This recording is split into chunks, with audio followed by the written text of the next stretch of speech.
sampai saat ini karena kasih Tuhan. Dunia tidak bisa menjauhkan kami dari kasih. Tanpa kasih Tuhan, kami mengalami kebinasaan. Kami bersyukur Bapa buat kasih. Kami bersyukur untuk waktu yang Tuhan beri bagi kami. Kami telah memuji menyembah Engkau. Kami telah mengagungkan, membesarkan nama-Mu. Dan sungguh hati kami rindu untuk disegarkan oleh kebenaran firman Tuhan. Kami rindu diajar, dilawat oleh firman Tuhan. Roh Kudus yang menolong membimbing kami untuk mengerti, memahami kebenaran firman Tuhan. Hamba-Mu yang Tuhan percayakan adalah Tuhan urapi. Apapun yang keluar dari bibir mulut hamba-Mu, Tuhan berbicara bagi kami semua. Terima kasih Bapa, kami siap sambut firman Tuhan di dalam nama Tuhan Yesus. Kami berdoa bersyukur. Haleluya. Amin. Silakan duduk Bapak Ibu Saudara yang saya kasih dalam nama Tuhan Yesus. Salam. Salam. Sekali lagi salam. Salam. Ya, puji Tuhan.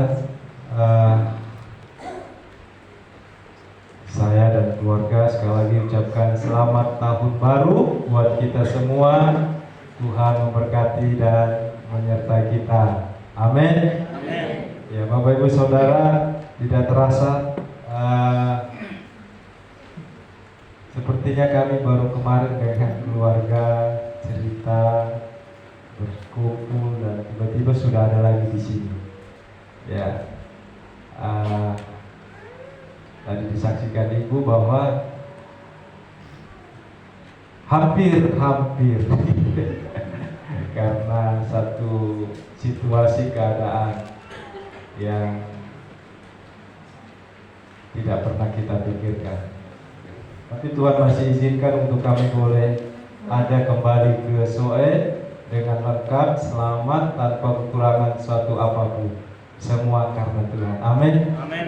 Kita sudah masuk di tahun yang baru, tahun 2024. Tadi dibagikan ada ayat emas tuh, 1 tahun ini. Ya, seharusnya tanggal 1, tapi karena tanggal 1 gembalanya tidak ada, jadi hari ini. Ya, siapa yang belum dapat? Ada yang sudah dapat? Angkat tangan coba yang dapat. Masih ada Pak, lebihnya Pak ya? Masih. Iya, nanti hubungi Pak Putu, cabut dia nomornya, baru terima dia punya ayat. Dipegang Bapak Ibu Saudara, itu untuk 1 tahun. Jangan bilang, aduh ini salah firman Tuhan, harusnya yang begini buat saya. Tidak ada yang salah ya. Jadi saya kemarin tahun lalu tentang jangan jemu-jemunya berbuat baik ya. Dan sekarang dikatakan jika seterumu lapar, beri dia makan. Jika dia dahaga, beri dia minum, katanya. Itu seteru ya, lawan, musuh. Tapi harus dikasihi. Berarti yang saya tangkap, Tuhan mau tetap semakin lebih baik, semakin lebih mengasihi. Ya, kalau yang biasa-biasa, yang baik dikasihi itu biasa. Tapi Tuhan mau kita ini menjadi anak-anak yang luar biasa. Amin. Ya, Bapak Ibu Saudara, tahun 2024 adalah tahun berkat Tuhan. Amin. Tahun yang akan disertai oleh Tuhan. Tahun 2024 ini harus kita yakini bahwa tahun 2024 ini adalah tahun yang penuh berkat, yang berkelimpahan. Janji Tuhan bahwa Dia tidak akan pernah meninggalkan dan membiarkan umatnya yang percaya. Tetapi Bapak Ibu Saudara, seringkali yang terjadi dalam kehidupan umat Tuhan, anak-anaknya, tidak seperti yang dijanjikan oleh Tuhan, bahwa Tuhan menyertai, tetapi setelah dalam perjalanan sepertinya itu tidak sesuai dengan penyertaan Tuhan. Nah, Bapak Ibu Saudara yang ingin kita pahami ya, yang ingin kita camkan, renungkan, bahwa Tuhan menyertai umatnya yang sungguh mencari Dia, yang sungguh hidup untuk Dia.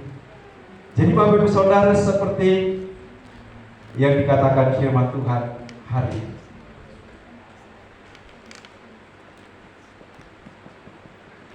ayat yang pertama belum dibaca? Oh, belum. Ini saking semangat jadi lupa baca. Mazmur 23. Mau baca apa? Masing-masing ayat masih dibaca. Ya, Mazmur 23 kita baca sama-sama. Judul perikopnya Tuhan Gembalaku yang baik. Mazmur Daud 1, 2, 3. Tuhan adalah gembalaku, takkan kekurangan. Ia membaringkan aku di padang yang berumput hijau. Ia membimbing aku ke air yang tenang. Ia menyegarkan jiwaku. Ia menuntun aku di jalan yang benar. Oleh karena sekalipun aku berjalan dalam lembah kekelaman, aku tidak takut bahaya, sebab Engkau besertaku. Gadamu dan tongkatmu, itulah yang menghibur aku. Kau menyediakan hidangan bagiku di hadapan lawanku. Kau mengurapi kepalaku dengan minyak. Biarlah aku penuh melimpah. Kebajikan dan kemurahan belaka akan mengikuti aku seumur hidupku, dan aku akan diam dalam rumah Tuhan sepanjang masa. Amin. Yang berbahagia adalah setiap kita yang membaca, merenungkan, melakukan firman Tuhan. Tahun 2024 adalah tahun yang penuh berkat Tuhan. Tahun yang Tuhan sediakan untuk menyatakan janji-janjinya. Bapak Saudara, hari ini tema kita apa temanya di sini? Sudah baca di wartanya? Tidak mengalami kekurangan.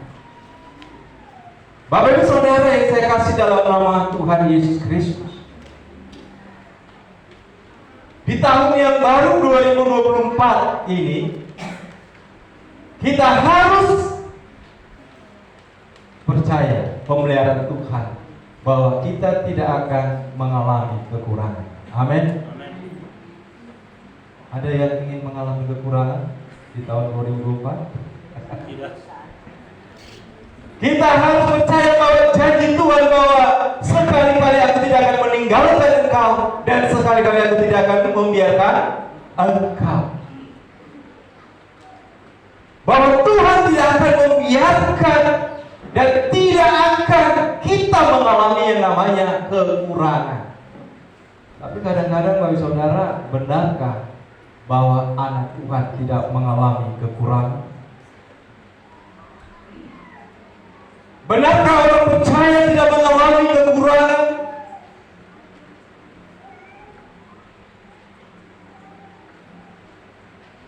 Mengapa ada anak Tuhan atau orang percaya mengalami kekurangan, dan ada anak Tuhan atau orang percaya tidak mengalami yang namanya kekurangan? Dan Tuhan tidak mau agar di tahun yang 2024, tahun yang baru, kita mengalami kekurangan. Tuhan tidak menghendaki supaya kita hidup seperti orang-orang yang tidak punya Tuhan. Tapi Tuhan anugerahkan tahun 2024 ini supaya kita melihat bahwa Allah kita adalah Allah yang dahsyat, yang luar biasa. Ada kuncinya, Bapak Ibu Saudara, agar kita tidak mengalami kekurangan di tahun 2024. Agar kita tidak mengalami yang namanya kekurangan. Kurangan apa? Kekurangan sukacita, kekurangan ekonomi juga, kekurangan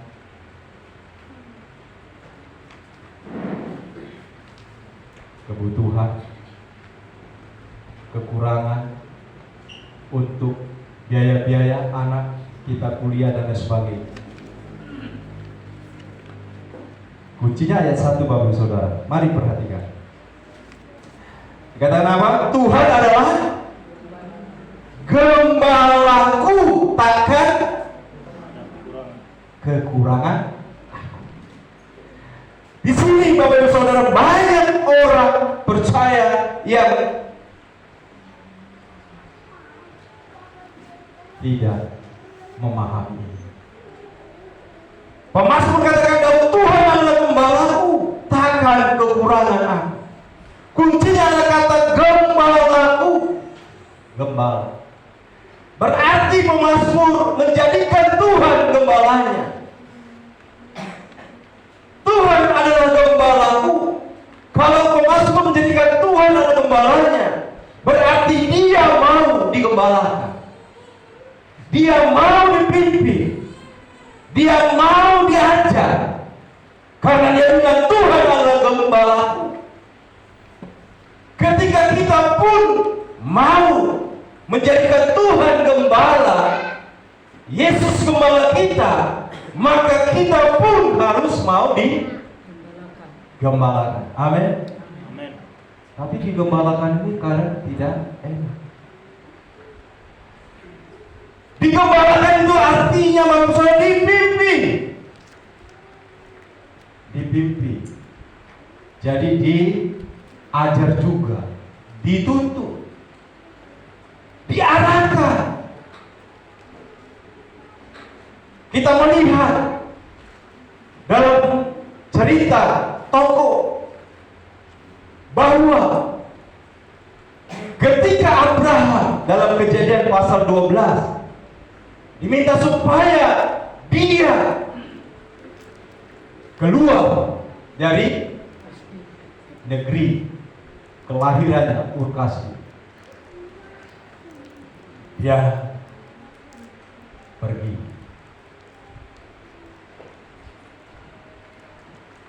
Dia mau digembalakan. Dia mau dipimpin. Dia mau diarahkan. Ishak dalam Kejadian pasal 26, ketika terjadi kelaparan juga, kelaparan yang cukup berat, diperintahkan juga untuk tidak pergi ke Mesir, supaya tetap tinggal di negeri asing, yaitu di Gerar. Tinggal lagi. Apakah Abraham dan Ishak mereka kekurangan? Mereka mengalami kekurangan ketika mereka mau digembalakan, mau dipimpin, mau diarahkan. Mereka berkelimpahan. Mereka berkelimpahan. Abraham yang mungkin tadinya orang yang cukup, bahkan ada, sudah segala enak, tapi dia pun tetap mengalami lebih daripada sebelumnya, berkelimpahan. Dan Ishak pun mengalami yang demikian. Karena apa? Karena mau digembalakan, mau dipimpin. Bapak Saudara yang saya kasih di dalam nama Tuhan Yesus, bagaimana kita mengikuti penggembalaan Tuhan? Bagaimana supaya kita benar-benar orang yang mau digembalakan sebagai orang percaya? Orang yang mau digembalakan, orang yang mau dipimpin oleh Tuhan adalah yang pertama, orang itu harus mau hidup taat kepada Tuhan. Amin. Amin. Hidup taat kepada Tuhan. Jadi dia harus taat kepada Tuhan. Jika dia tidak taat atas segala perintah Tuhan, maka dia tidak akan mungkin bisa yang namanya mengikuti penggembalaan Tuhan. Jadi kalau kita mau digembalakan oleh Tuhan, maka kita harus taat pada Dia. Karena yang akan kita lakukan adalah bukan lagi kemauan kita, kita, tetapi kemauan Tuhan. Jadi kalau kita mau digembalakan harus taat. Tidak bisa Bapak Saudara, ketika kita mau digembalakan kita ikuti jalan kita. Tidak bisa kita ketika mau digembalakan, kita mau dipimpin, kita mengikuti kemauan kita. Tidak bisa. Kita harus taat, mengikuti segala perintah Tuhan. Tadi saya dapat ayat tadi ya, baru baca. Jika seterumu lapar, beri dia makan roti. Jika ia dahaga, berilah dia minum. Seteru itu lapar. Bisa musuh, bisa orang yang tidak kita suka, orang yang sering menyakiti kita, orang yang mungkin menjengkelkan kita. Tapi katakan, jika seteru lapar, beri dia apa? Makan ya, bukan beri dia batu. Beri dia makan. Dahaga haus, beri dia minum. Jadi Bapak Ibu Saudara, apa yang dilakukan Abraham dan Ishak ketika mereka taat kepada Tuhan, mereka tidak mengalami kekurangan. Tidak mengalami. Ya, kalau firman Tuhan katakan, jadilah orang yang murah hati, orang yang suka memberi, itu tidak akan mengalami kekurangan. Amin. Tidak akan mengalami yang namanya kekurangan, apapun itu namanya. Ya, ini bukan hanya berbicara tentang hal-hal materi, tapi berbicara juga tentang hal-hal yang lebih daripada materi, yaitu hal-hal rohani, kehidupan kerohanian kita. Kita tidak akan kekurangan yang namanya sukacita. Kita tidak akan kekurangan yang namanya damai sejahtera ketika kita taat kepada Tuhan. Kita tidak akan mengalami kekurangan. Saudara, banyak yang sudah memprediksikan tahun 2024 tahun yang penuh ancaman, baik peperangan, ya terjadi peperangan, bahkan juga sudah prediksi perang dunia ketiga muncul. Tapi saya percaya penyertaan Tuhan itu tidak bisa digagalkan oleh apa? Jadi Bapak Saudara, Pemasmur katakan, Tuhan adalah gembalaku, takkan kekurangan aku, yang membaringkan aku di padang yang berumput hijau, yang membimbing aku ke air yang tenang, yang menyegarkan jiwa, yang menuntun aku di jalan yang benar oleh karena namanya. Jadi orang yang tidak akan kekurangan, tidak akan mengalami kekurangan ketika dia mau digembalakan oleh Tuhan. Bagaimana? Hidup taat. Dia mau taat kepada Tuhan, melakukan segala perintah. Saudara, inilah rahasianya.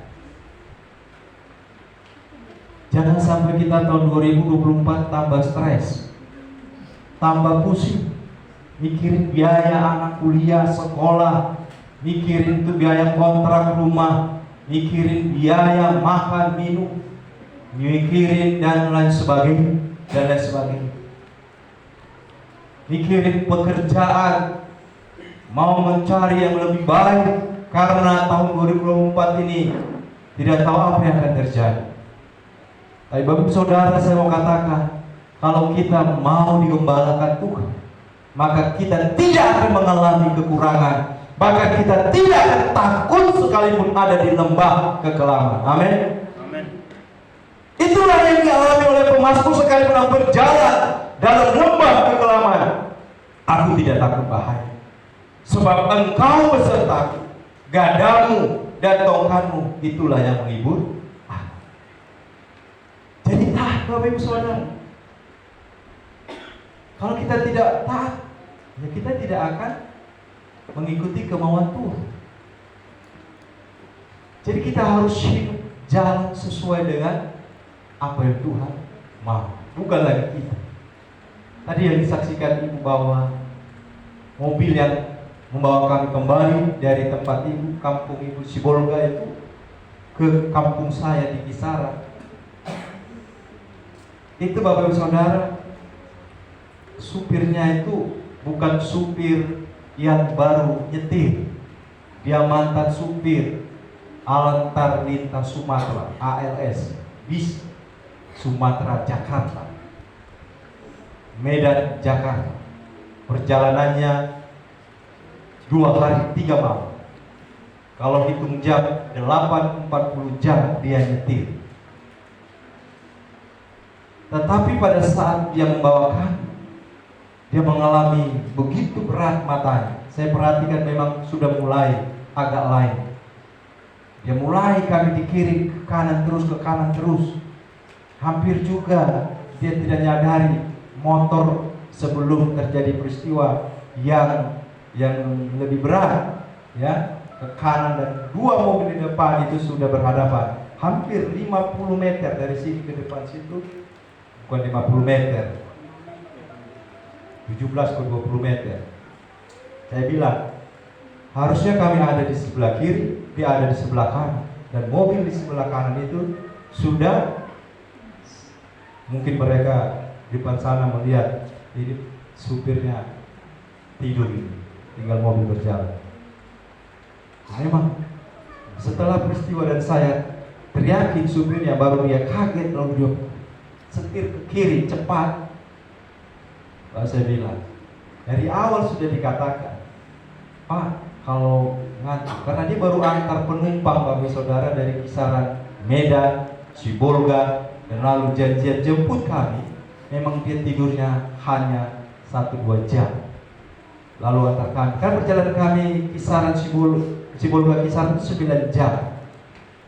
Jadi Bapak Saudara, setelah kami selamat dari peristiwa itu, baru saya cerita, dia berkata supirnya ini, betul Pak. Dia kalau orang supir Medan bilang Bang, betul Bang. Memang tadi saya agak gingging. Tahu gingging itu bahasa orang Medan itu, gingging itu keras hatinya. Memang dia sudah diganjal pun pakai korek api itu tetap tidur katanya. Jadi dia mau usahakan. Saya katakan, saya juga bisa nyetir, saya bilang. Oh tidak, ini tanggung jawab saya harus bawa. Ya tanggung jawab kami juga, ini masih mau hidup. Tapi kami kan takut Pak, kalau kondisinya begini. Ibu bilang, berhenti dulu di Indomaret, dia cari itu ada minuman 78. Apa itu 78? Kayak kopi gitu kan. Itu Kak, apanya bisa hitungan jam, bisa buat tidak ngantuk lagi. Kata, tidak apa-apa, ini bukan masalah turun harga dirinya sebagai supir andalan kan gitu. Bapak istirahat saja, saya setir, saya bilang. Ini sudah lurus saya jalan, sudah mendekat sampai. Ya, jangan sampai sudah dekat mau nyampe, kami tambah jauh nyampainya karena sudah dekat. Ya. Akhirnya memang saya terus berdoa buat dia di depan supaya ini dia tidak ngantuk. Tapi ya dia bilang, saya jujur saya tadi gingging sekali. Dia keras, dia tidak mau, biar dia tahankan demikian. Ini dia dari situ Bapak Saudara, dia mau belajar dari kesalahan. Hampir-hampir kita mau pulang, nanti siapa yang antar kita ke Kuala Namu, Bandara Kuala Namu? Pak, kita pakai dia lagi, kan kami sudah tanya biayanya. Siap, oke saja Pak, katanya saya jemput. Tapi kalau begini caranya, mau jemput kami jam 12 malam lagi, ya. Nah, makanya ya sudah, sharing-sharing itu kan tidak tiap hari dia begitu. Itu mungkin pada saat dia mengantar yang tidak berhenti begitu, akhirnya dia ngantuk. Akhirnya lai saya, ini Ado bilang, kalau dia ugal-ugalan sih ya bolehlah mungkin, tapi kalau hanya ngantuk mungkin dia pasti tidak akan ngantuk juga. bisa aja dia istirahat. Kan saya telepon sebelum kami berangkat,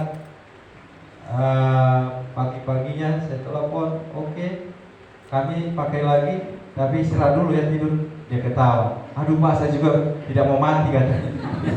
Iya, saya juga tidak mau mati. Ya. Coba dari awal dia itu mendengarkan, ya, tidak kemauannya dipaksakan. Mungkin tidak terjadi peristiwa seperti itu. Jadi dia merasa bersalah sekali, ya, karena dia tidak pernah mau membuat penumpang yang tidak nyaman. Karena dia sangat menghormati penumpangnya, karena dia hidup dari situ. Artinya itulah kehidupan dia, pekerjaan dia. Jadi dia tidak akan mau merugikan. Akhirnya kami diantar pulang. Dia segar sekali malam itu, walaupun jam 12 malam dia datang. Ya, dia ternyata cerita, saya lebih senang antar malam-malam. Kenapa? Tidak ada motor di sana, kereta begitu.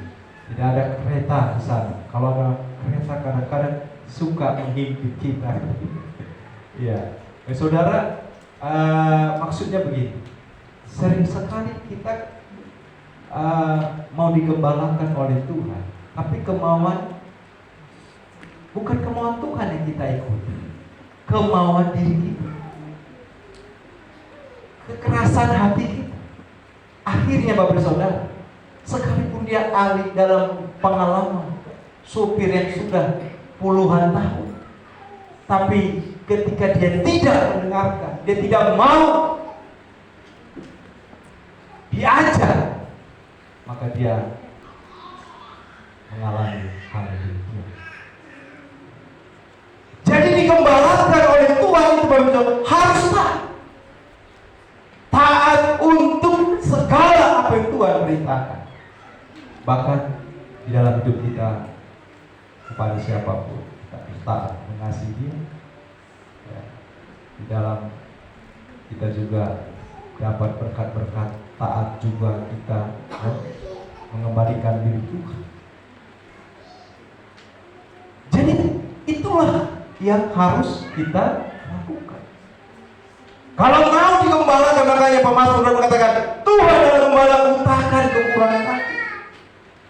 Jadi tahun 2024 ini kita harus belajar dari pemazmur, yaitu taat untuk digembalakan oleh Tuhan. Ikuti saja kemauan Tuhan, sekalipun sepertinya tidak enak di hati kita, tidak baik menurut pemandangan kita, tapi Tuhan punya rencana, punya sesuatu yang indah dalam hidup kita. Amin. Yang kedua, Bapak Saudara, orang yang mau digembalakan oleh Tuhan adalah orang yang selalu hidup bersyukur di hadapan Tuhan, senantiasa bersyukur di hadapan Tuhan. Dia selalu bersyukur dalam hidupnya, karena dia percaya bahwa Tuhan tidak pernah membiarkan dan meninggalkan, bahkan mengecewakan. Dia tidak takut sekalipun ada banyak hal yang dia harus hadapi. Bahkan dikatakan, sekalipun aku berjalan dalam lembah kekelaman, aku tidak takut bahaya, sebab Engkau besertaku, gadamu dan tongkatmu, itulah yang menghibur aku. Engkau menyediakan hidangan bagiku di hadapan lawanku. Engkau mengurapi kepalaku dengan minyak, pialaku penuh melimpah. Kebajikan kemurahan belaka akan mengikuti aku seumur hidupku, dan aku akan diam dalam rumah Tuhan sepanjang masa. Jadi Bapak Ibu Saudara, di dalam kita dikembangkan oleh Tuhan, kita dipimpin oleh Tuhan, kita harus selalu ada ucapan syukur, bersyukur dalam segala hal. Ya, Ibu John tadi dapat ayat itu, mengucap syukur dalam segala hal. Ibu John bilang, apa itu tiap hari tempat saya selalu ucap syukur. Coba dapat yang mungkin sesuai hatinya Ibu John ya. Hari ini engkau mendapatkan 1 buah mobil. Wah, ini sesuai hati saya. Ya, baru Ibu John bawanya dengan apa? Dorong. Yang belum bisa nyetir. Oh, Pak Jun yang ngomong. Mengucap syukur dalam segala hal. Mengucap syukur dalam segala hal. Saudara, orang yang selalu bersyukur itu adalah orang yang paling bahagia sebenarnya. Amin. Amin. Kalau dia kurang bersyukur, dia kurang bahagia. Jadi lihat orang yang bahagia itu jangan lihat dari uangnya, jangan lihat dari pakaiannya, jangan lihat dari lipstiknya, tidak lengket. Jangan lihat dari apa-apa, semualah kecantikannya. Lihat, dia sering ucap syukur. Datang suaminya, terima kasih Tuhan, saya bersyukur suami saya masih hidup. Coba tadi saya lihat tinggal namanya doang. Terima kasih Tuhan, ternyata anak saya masih bisa sehat. Bersyukur. Pak, gimana kalau anak saya nilainya rendah? Bersyukur aja. Memang kalau nggak bersyukur naik tuh nilai. Jadi berubah.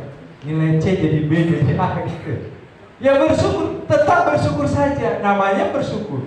Kalau saya Pak dimarahin terus, bersyukurlah ada yang marahin kau. Hebat tidak ada yang marahin tadi seperti supir tadi berteriak. Nggak selamat dia dong. Ya, bahkan mencelakakan orang lain. Pak kalau masih sakit nggak sembuh-sembuh, bersyukur berarti masih hidup. Ya kan? Jadi orang yang paling bahagia itu sebenarnya orang yang selalu mengucap syukur. Tapi kan Pak, apalagi? Ya kan? Masa begini terus? 2023 saya sendiri terus. Kok 2024 sendiri terus? Bersyukur, banyak orang yang berdoa, tiba-tiba dipanggil Tuhan satu, ini sedih hidupnya. Kan gitu kan? Lebih sedih lagi dia hidupnya, tinggal sendiri lagi. Jadi tidak ada kata tidak bersyukur. Amin. Coba Bapak Ibu Saudara katakan sampai kami bersyukurlah senantiasa. Tidak ada uang maupun ada uang, bersyukur, ya kan? Mau gaji seperti apa gajinya saat ini, bersyukur. Ya, Bapak Saudara bersyukur saja. Karena saya renung-renungkan Bapak Saudara, apalah untungnya kalau kita tidak bersyukur? Kalau bersyukur mah ada untungnya. Ya, tapi kalau tidak bersyukur untungnya apa? Ya, oleh sebab itu ketika kita mau digembalakan, mungkin rasanya aduh, dikikis hal-hal yang tidak enak dalam hati kita. Mungkin kita diingatkan terus supaya tinggalkan hal-hal yang tidak baik. Kadang-kadang kita dinasihati, kadang-kadang kita tidak suka, iya kan? Bersyukurlah ada orang yang menasihati. Bersyukur ada orang mengingatkan kita. Bersyukurlah kalau ada sampai saat kita di tahun yang baru. Karena kita ada bukan kebetulan, tapi kita ada karena rencana Tuhan. Bukan kebetulan kita yang masih hidup. Iyalah, karena memang saya sudah cek gula darah saya sehat semua, tensi juga normal, maka saya masih hidup. Oh bukan tuh saudara. Orang yang punya gulanya tinggi pun masih hidup, atau yang keluar masuk pun yang dianggap sudah mungkin tidak lewat tahun 2023 ini pun masih ada sampai lama lagi. Yang sehat-sehat pun tadinya yang semua check up, dipelihara kesehatannya, dijaga, dia tidak masuk tahun 2024. Jadi bagi saudara bersyukur, hidupnya harus selalu bersyukur. Apapun yang Tuhan izinkan dalam kehidupan kita. Amin. Jadi ketika kita tidak mau mengalami kekurangan, dua hal kita mau digembalakan, yaitu kita mau taat kepada Tuhan dan kita harus selalu bersyukur kepada Tuhan. Maukah hidup yang kita jalani tidak enak, tidak baik menurut kita, bersyukur Tuhan. Hari ini saya percaya bahwa Tuhan punya sesuatu yang indah di balik peristiwa ini. Mari Bapak Saudara, kita belajar dari Daud. Menutup khotbah ini, saya saksikan satu kisah di akhir tahun baru kami. untuk memasuki di tahun baru. Di malam tahun baru, sebelum kami doa bersama sama keluarga, kami itu kumpul semua keluarga, sekalipun ada satu keluarga yang tidak hadir. Kami suka putar lagu-lagu Batak, dan kami bilang siapa yang mau nyanyi nanti disawer itu dikasih uang. Jadi ada putar musik tortor, Batak, tarian Batak. Jadi semua, karena pada hari itu tanggal 31 ulang tahun mama saya yang ke-70. Jadi kami mau buat kesempatan itu ya membahagiakanlah, kata kuncinya begitu. Apapun yang bisa dibuat supaya dia merasa senang, merasa bahagia selagi hidup.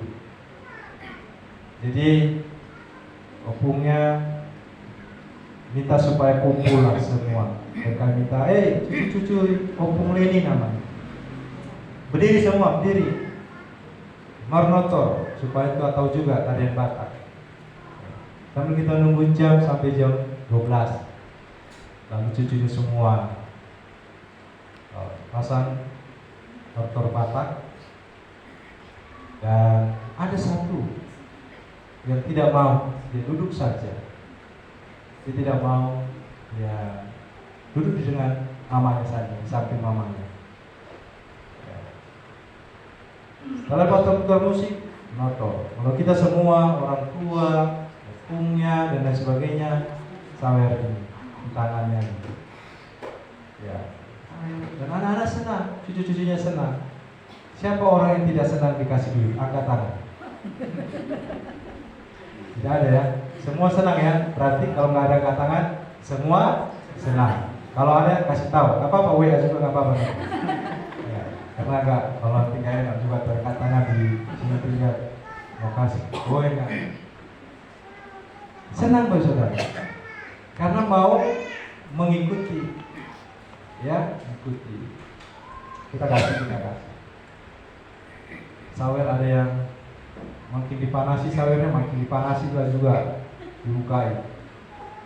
Lalu saya minta yang khusus hari ini tortor opung mama saya karena hari ulang tahunnya. Lalu abang saya bilang kalau opung yang tortor sendirian atau sambil nyanyi gitu, berarti sawernya warna merah, katanya begitu. Gak boleh warna yang di luar itu, supaya warna merah. Gak apa-apa, penting nyanyi ya. Gitu. Udah nyanyi. Pikir-pikir saudara, saya dengan ibu kami dari Kupang ke Jakarta. Kalau ketemu keluarga Bapak Saudara bukan ketemu satu orang, itu ketemu berkeluarga banyak orang. Jadi ketemu 5 tahun, kalau tidak ketemu 5 tahun kita tidak cukup ketemu tatap muka lalu cepika-cepiki gitu ya, selesai dah gitu ya.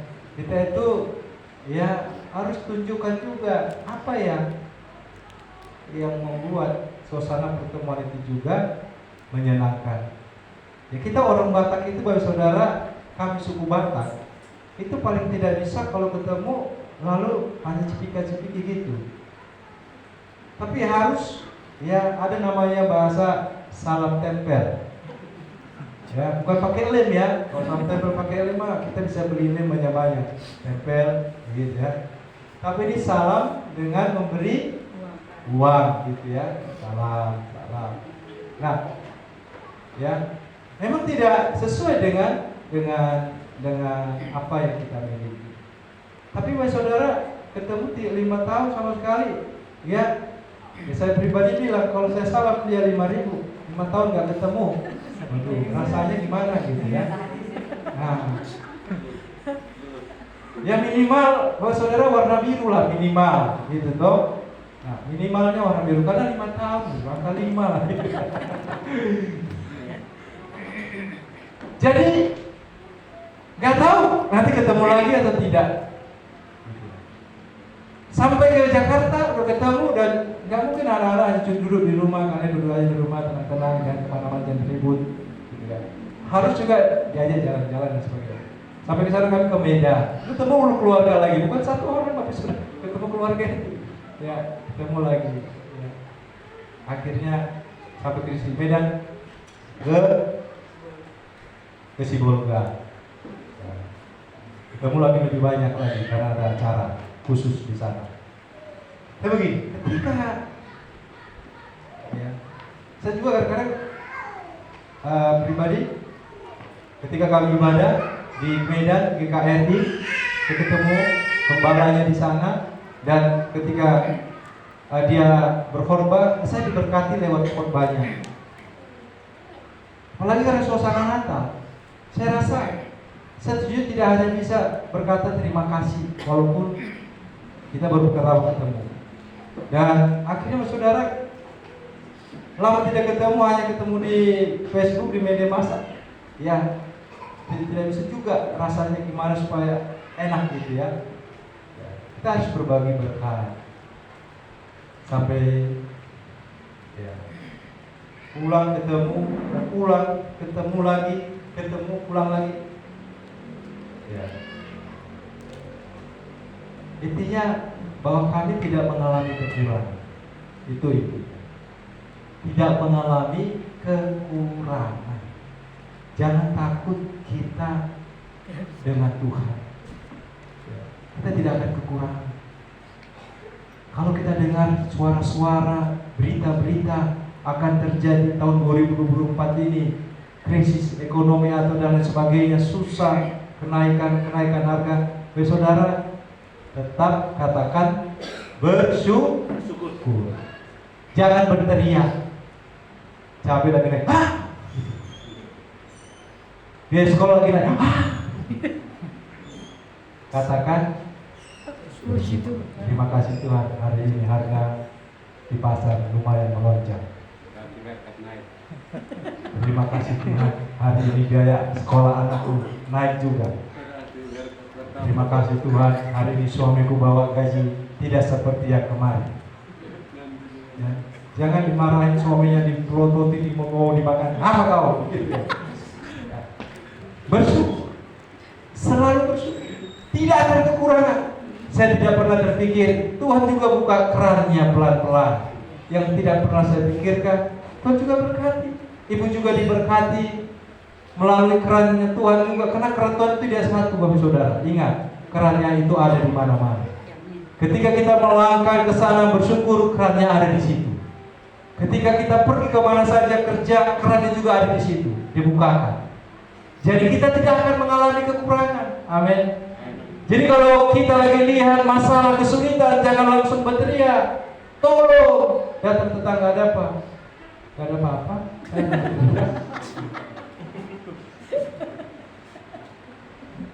Ini yang harus kita.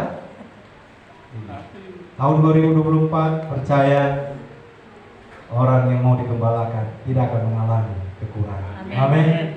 Taat dan bersyukurlah apa yang Tuhan lakukan. Tuhan berkati. Amin.